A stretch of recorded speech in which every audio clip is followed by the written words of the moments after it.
Welcome to a new arc, the Recurrence, where the past is just a preview, only on your dose of Wowness. In the 5 weeks after a single assassination in Sarajevo in the summer of 1914, a network of alliances built specifically to prevent a general European war instead pulled nearly the entire continent into one. And here's the part that still unsettles historians more than a century later. Almost none of the men making the decisions that summer believed they were choosing a world war. Most of them believed they were doing something limited, something defensive, something that would stay contained. Historian Christopher Clark gave this pattern a name in his landmark study of the crisis: Sleepwalkers. Leaders who walked step by reasonable-seeming step into a catastrophe none of them had chosen outright, each one responding rationally to the step taken just before it, each one trusting that their own move was the cautious one, until the combination of all those cautious moves added up to exactly the outcome the whole alliance system had been built to prevent. This is day 137 of your dose of Wowness, back in the heavier territory of the Recurrence after yesterday's comet-watching breather. Because the mechanism that produced 1914, alliance commitments, rigid timetables, and mutual miscalculation cascading faster than anyone can stop it, is not unique to 1914. It's a pattern, and patterns, in this arc, come back. Long before those 5 weeks in the summer of 1914, Europe's major powers had bound themselves together through overlapping treaties. This map shows the political geography of the continent at the time, providing a baseline for the major powers involved. The continent was divided into 2 massive blocks. The Triple Alliance tied Germany, Austria-Hungary, and Italy together, while the opposing Triple Entente linked France, Russia, and Britain. Neither side designed these networks to start a global conflict. They were built as deterrents, designed to make an attack by any single power so costly that no one would dare try it. Beneath those public treaties sat a dense, opaque layer of private military conventions. Russia had commitments to Serbia. France and Russia had mutual obligations against German aggression. Most dangerously, following the assassination of the Archduke, Germany gave Austria-Hungary a private guarantee of unconditional support, the famous blank check.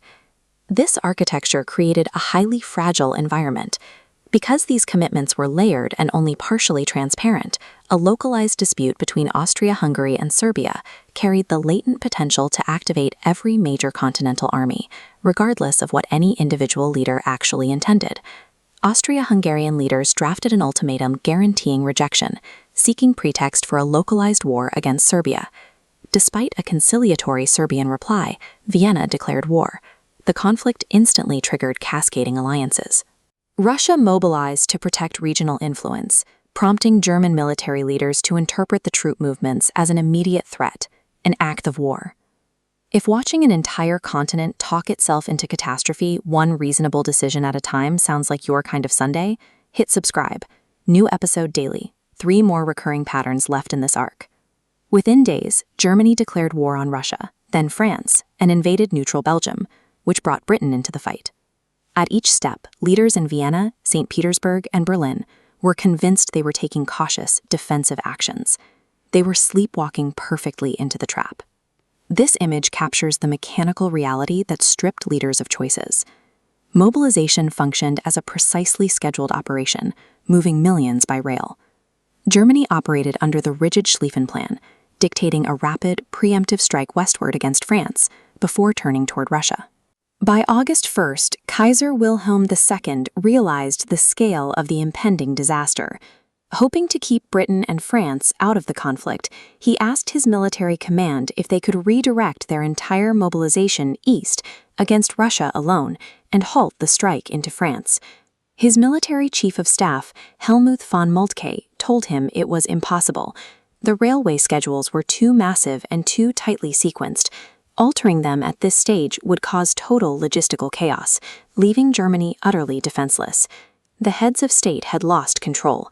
After 5 weeks of escalating miscalculation, the unyielding math of military timetables finally replaced diplomatic agency entirely. The Treaty of Versailles assigned war guilt strictly to German and Austro-Hungarian aggression, but Christopher Clark's Sleepwalkers argues blame was systemically distributed across multiple capitals. To this day, historians continue to vigorously debate this. Some maintain that specific nations bear distinct moral and strategic responsibility, while others point to the systemic failure of the alliances. This framework leaves us with a deeply unsettling reality. A systemic, global failure can occur even when no single actor fully intended to cause it. And that is exactly why we are studying this in the Recurrence arc. The mechanism of cascading unstoppable obligations, pulling nations into a conflict they didn't want, is a vulnerability built into the very concept of deterrence. More than 2,000 years before the July crisis, the ancient historian Thucydides documented a structurally identical dynamic. He observed how the interlocking alliance networks of Athens and Sparta dragged smaller, regional disputes into the wider Peloponnesian War. These systems are constructed to keep the peace by making conflict incredibly costly. But that same rigid logic, which deters an aggressor in calm times, removes the flexibility a leader needs to de-escalate during a crisis. Tomorrow, day 138, we trade war rooms for laboratories.